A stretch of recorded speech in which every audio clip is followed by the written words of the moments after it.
Good morning to all. Me, Dr. Indrajit Kaur welcomes you again in Virdi Science. तो जैसा कि हमने last video के अंदर इसके पार्ट ए में स्टडी किया था कॉमेंजलिज्म के बारे में, म्यूचुअलिज्म के बारे में और एलोपैथी के बारे में, उसी टॉपिक्स के नेक्स्ट पार्ट में आज हम स्टडी करेंगे कंपटीशन। कंपटीशन भी एक तरह का पॉपुलेशन इंटरैक्शन है। तो इसमें हम स्टडी करते हैं कि व्हाट इज़ कंपटीशन, कंपटीशन क्या है। कंपटीशन जो है वो एक mutual use of a limited resource by population of 2 और मोर स्पीसीज। कंपटीशन जो होता है वो स्पर्धा जिसको कहते हैं, ये एक तरह का म्यूचुअल यूज़ होता है जब किन्हीं भी दो प्रकार की पॉपुलेशंस के अंदर लिमिटेड रिसोर्सेज के लिए, जैसे फूड के लिए या स्पेस रहने की जगह के लिए और वहाँ कुछ कॉमन नीड्स के लिए आपस में उनके अंदर 2 स्पीसीज़ में या मोर स्पीसीज़ के अंदर जो एक स्पर्धा चलती है उसको हम बोलते हैं कॉम्पिटिटिव इंटरैक्शन। तो इसके अंदर जो इंडिविजुअल्स होते हैं वो अपनी किसी भी प्रकार से नीड को पूरा करने के लिए एक दूसरे को कहीं ना कहीं से नुकसान पहुंचाते हैं। अब नेक्स्ट बात करते हैं स्लाइड में कैटेगरीज कंपटीशन की। देखिए, कैटेगरीज़ की बात करें तो ये कैटेगरीज़ जो हैं किसी भी कंपटीशन में 2 प्रकार की हो सकती हैं। एक कैटेगरी वो होती हैं जो कि सेम स्पीसीज़, जब किसी एक पर्टिकुलर एरिया के अंदर सेम स्पीसीज़ एक ही प्रकार की जातियां रहती हैं, वो आपस के अंदर उनमें रिसोर्सेज को लेकर जो है कंपटीशन रहता है। तो इस प्रकार के कंपटीशन को हम इंट्रा स्पेसिफिक कंपटीशन यानी कि हम उसको अंतरा जातीय स्पर्धा के नाम से जानेंगे। और दूसरी प्रकार का जो कैटेगरी है वो है जब विभिन्न प्रकार की अलग अलग स्पीसीज़, जैसे फॉर एग्जांपल कुछ बर्ड्स एक एरिया में रहते हैं और उन्हीं एरियाज़ में इंसेक्ट्स के साथ में उनका कोई कंपटीशन रहे, तो ये इंसेक्ट्स अलग आर्थ्रोपोडा ग्रुप से हैं और जो बर्ड्स होते हैं वो एवीज ग्रुप से हैं। तो दोनों का ही जो है जातियां विभिन्न अलग प्रकार से हो गई। तो डिफरेंट स्पीसीज़ के अंदर जब कंपटीशन क्रिएट होता है उसको हम बोलते हैं इंटर स्पेसिफिक यानी अंतर जातीय प्रकार की स्पर्धा।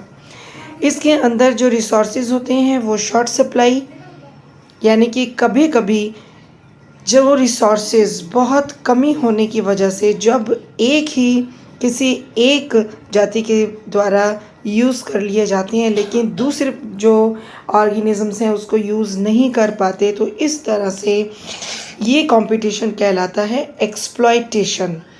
और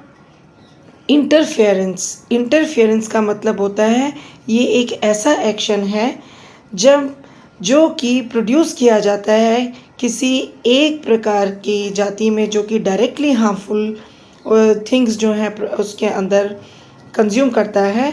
तो इस तरह की जो कंपटीशन होती है उसको हम कहते हैं इंटरफेरेंस। नेक्स्ट हम लोग स्टडी करते हैं कि जो कंपटीशन है वो इंटर स्पेसिफिक और इंट्रा स्पेसिफिक प्रकार का हो सकता है। इंटर का मतलब मैंने आपको बताया अंतर्जातीय और इंट्रा स्पेसिफिक अंतर्जातीय। और इसके क्या कारण है, यानी कि इन कंपटीशन की वजह से एक्सप्लॉयटेशन हो सकता है, इंटरफेरेंस हो सकता है, जो कि कहीं ना कहीं इसमें जो भी कंपटीशंस लेवल रहते हैं उसके अंदर जो एक्सक्लूजन होता है, या तो या तो कोई एक जाति जो है वो बिल्कुल ही ख़त्म हो जाएगी या वो दोनों अपनी किसी भी प्रकार से को एग्जिस्टेंस का मतलब दोनों ही वहाँ रहेंगी। ठीक है। नेक्स्ट इसमें हम लोग स्टडी करेंगे कि कॉम्पिटिशन्स जो हैं, कंपटीशन कभी भी किसी भी तरह से किसी के लिए बेनिफिशियल नहीं होता। इसमें हमेशा जब कॉम्पिटिटिव एक्सक्लूजन होते हैं तो उसमें एक जाति जीतती है और दूसरी लूज़ करती है, यानी एक को जीत मिलेगी। फॉर एग्ज़ाम्पल किसी एरिया में फूड की कमी है, वहाँ पर 2 अलग अलग जातियाँ जो हैं रह रही हैं, तो फूड के लिए जो कोई भी एक जाति जो ज़्यादा प्रबल होगी, जो स्ट्रॉन्ग होगी, वो जीत जाएगी और दूसरी जो है वो लूज़ कर जाएगी। तो धीरे धीरे वो एक्सटिंक्ट भी हो जाती हैं। कभी कभी ऐसा भी होता है कंपटीशन के दौरान कि कोई भी जाति नहीं जीतती, तो उसको उस समय पर उस प्रकार के कंपटीशन के अंदर वो को एग्जिस्ट करती हैं, राइट। और थर्ड वन टाइप हम लोग अगर देखें, कुछ टाइप्स में, कुछ प्रकार की स्पीसीज़ में ऐसा भी होता है कि दोनों ही प्रकार की जातियां जो हैं वो कहीं ना कहीं अपनी जो बेसिक नीड्स हैं उनको कंप्लीट करते करते दोनों ही जातियां ख़त्म हो जाती हैं, जिससे हम ये बोल सकते हैं कि that is called mutual extinction. अब हम इसमें बात करते हैं प्रिडेशन की। Predation in Hindi that is called परभक्षण। परभक्षण का मतलब है ये भी एक इंटरएक्शन की टाइप है, जिसके अंदर जो ऑर्गेनिज्म दूसरी ऑर्गेनिज्म को खाता है, किल करता है, मारता है और उसको अपने फूड की तरह खाता है, तो उसे हम बोलते हैं प्रीडेटर। और इस स्लाइड में आप देख रहे हैं कि यहाँ पर एक स्नेक है और एक फ्रॉग है। तो स्नेक जो है वो जो है प्रीडेटर का काम कर रहा है, क्योंकि वो ऑर्गेनिज्म ऐसा है जो कि फ्रॉग को खा रहा है और फ्रॉग को खाने के बाद, किल करने के बाद ये उसको अपने फूड के रूप में ले रहा है। तो इस तरह का जो इंटरेक्शन होता है उसको हम बोलते हैं प्रिडेशन, परभक्षण। प्रिडेशन जो है उसमें ऑर्गेनिज्म दो तरह के आपको मिलेंगे। देखिए, एक होते हैं true predators. True predators actually जैसे हमने पीछे भी एग्जांपल पढ़ा कि जो शार्क्स होती हैं, चीता होते हैं या बियर्स होते हैं, ये अपने प्रे को किल करते हैं, यानी जो इनका भोजन होता है उसको किल करेंगे, उसको लेंगे और खाएंगे और कंज्यूम करेंगे। ये होती है ट्रू प्रीडेटर्स। और एक होते हैं ग्रेजर्स। ग्रेजर्स वो प्रीडेटर्स होते हैं, वो भी एक सेकंड टाइप है प्रीडेटर्स की, हम कह सकते हैं। तो उसके अंदर क्या होता है, ये सिर्फ जो पार्ट होता है प्रे ऑर्गेनिज्म का उसको ही कंज्यूम करते हैं। फॉर एग्जांपल देखिए, जो लायन है या चीताज हैं, ये अपने जितने भी ऑर्गेनिज्म उनको खा लेते हैं, लेकिन बचा हुआ जो है कुछ पार्ट वहीं पर रह जाता है। सारा का सारा तो एनिमल वो नहीं खा सकते, तो जो उसका बचा खुचा पार्ट है जो उसको दूसरे एनिमल्स खाते हैं, जो कार्निवोरस हैं, जो मांसाहारी हैं, उनको हम कहते हैं ग्रेजर्स, राइट। अब नेक्स्ट स्लाइड में देखते हैं कि जो प्रेडेशन है, देखिए most of the predatory organisms are animals. ज़्यादातर जो हैं वो एनिमल्स भी होते हैं, लेकिन कुछ प्लांट्स भी हैं जो कि कंज्यूम करते हैं कुछ इंसेक्ट्स को अपने फूड की तरह। इस तरह के प्लांट्स को हम इंसेक्टिवोरस प्लांट्स भी कहते हैं। इसके अंदर जो प्लांट्स आते हैं वो आप देखिए, नेफिंथिस ड्रोसेरा। इसमें एक्चुअली क्या होता है, जो प्लांट्स होती हैं इनकी फॉलिएज अपेंडेजेस यानी इनकी बाहर की पत्तियां इतनी आकर्षक होती हैं कि ये अपने आप ही जो इंसेक्ट होते हैं, जो कीड़े मकोड़े होते हैं, वो उनकी तरफ आकर्षित होते हैं। और इनकी फॉलियर अपेंडेजेस के अंदर प्रोटियोलाइटिक एंजाइम होता है जो कि उन इंसेक्ट्स को डाइजेशन में, उनको पचाने में काम करता है। और इस तरह से ये प्लांट्स भी एक प्रीडेशन की टाइप को शो करते हैं। नेक्स्ट टाइप है पैरासिटिज्म। पैरासिटिज्म जो होती है उसके अंदर देखिए, पैरासाइट्स हमने नाम पढ़े हैं। पैरासिटिज्म भी एक एसोसिएशन है जिसके अंदर पैरासाइट्स होते हैं और होस्ट होता है। देखिए, पैरासाइट कौन होता है?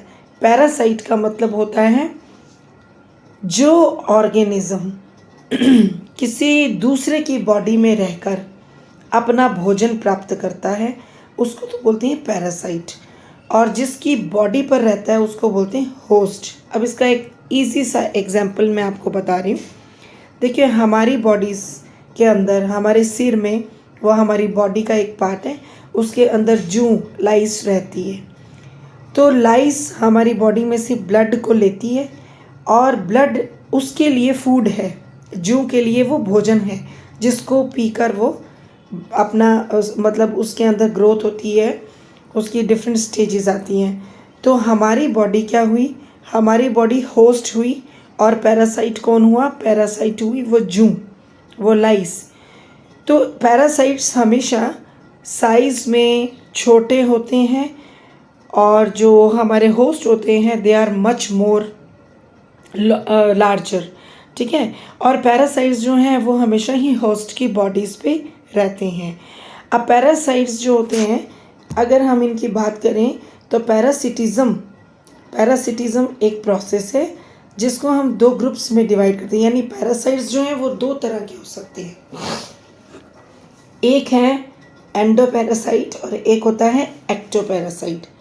एंडोपैरासाइट का मतलब है इस तरह के पैरासाइट्स जो कि हमारे शरीर के अंदर रहते हैं, जो हमारे जैसे आंत के अंदर या हमारी बॉडीज़ के अंदर इंटरनल पार्ट में रहते हैं, बाहर नहीं रहते हैं, उसको हम बोलते हैं एंडो। एंडो का मतलब अंदर रहने वाले, जैसे ट्रिपैनोसोमा। एक्टो का मतलब होता है जो शरीर के बाहर त्वचा के अंदर चिपके रहते हैं, तो उनको बोलते हैं एक्टोपैरासाइट। तो एक्टोपैरासाइट जैसे टिक्स है, माइट्स है। अब आप देखते हो पशुओं के अंदर, जिसको हम नॉर्मल भाषा में चिच्चड़ बोल देते हैं, डॉग्स के अंदर हैं, जितने भी ये कैटल्स हैं उनके अंदर होते हैं। तो ये सब जो होते हैं एक्टोपैरासाइट है। ये बॉडी के अंदर इनके लिए स्पेशल प्रकार की एक्टोपैरासाइट्स के अंदर कुछ ऑर्गन्स होते हैं, कुछ अंग होते हैं जिसको हम हुक्स, सक्कर्स कहते हैं, जो हमारी बॉडी के साथ में चिपक जाते हैं, यानी हुक जैसी शेप होती है, या सक्कर का मतलब चूषक होते हैं। तो ये हमारी बॉडीज़ में चिपक जाते हैं, जो भी कैटल है पशुओं के, और उनके खून को चूसते रहते हैं। इसी प्रकार से आपने एक अमरबेल, कसकटा प्लांट का नाम सुना होगा, जिसको हम हिंदी में बोलते हैं अमरबेल। एक्चुअली ये जिस प्लांट पे भी लग जाती है, जिस पे भी ये क्लाइंबर की तरह चढ़ जाती है, उस प्लांट को ख़त्म कर देती है, क्योंकि इसके अंदर कुछ स्पेशल टाइप की एब्जॉर्बिंग स्ट्रक्चर्स होती हैं जिनको हॉस्टेरिया कहते हैं। और ये हॉस्टेरिया जो होते हैं वो दूसरे पौधे, जो पौधा है उसमें से उसका फूड लेना शुरू कर देते हैं, और धीरे धीरे वो प्लांट सूखना शुरू हो जाता है। तो ये भी इसका एक टाइप का। तो इसके अंदर देखिए, हमने जो स्टडी की है इसमें हमने ये एक कंपटीशन के बारे में स्टडी किया, जो लिविंग